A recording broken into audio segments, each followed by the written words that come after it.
Saya pun dulu kerja makan gaji. Tiap-tiap hari kena pergi office. Dulu punch card, okey. Naik gaji setahun sekali. Sekali kenaikan RM60, RM50. Letih bang. Okey.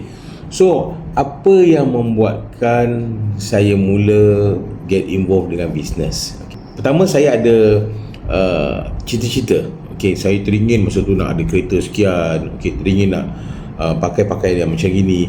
Tapi dengan gaji yang saya ada, manalah mampu. Sungguh pun ketika tu saya sebagai account assistant, okey, saya bekerja di pejabat pakaian kemas.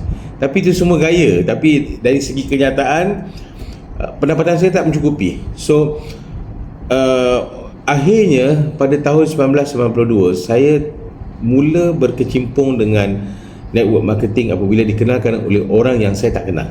Alright. Ketika tu produk yang saya jual tu perfume saja. Okey, saya mula belajar. Bulan pertama saya masih ingat saya punya income I think RM70 lebih. Bulan kedua naik RM200 lebih. Dan pada bulan keempat dan kelima dia dah potong income saya punya gaji. So bila saya konsisten, semakin lama semakin berkembang. Di situlah mula saya tahu apa itu bisnes. Jadi bisnes ni sebenarnya kita kena cuba, kita kena terokai, kita jangan tunggu. You must try, then you akan faham apa yang saya maksudkan.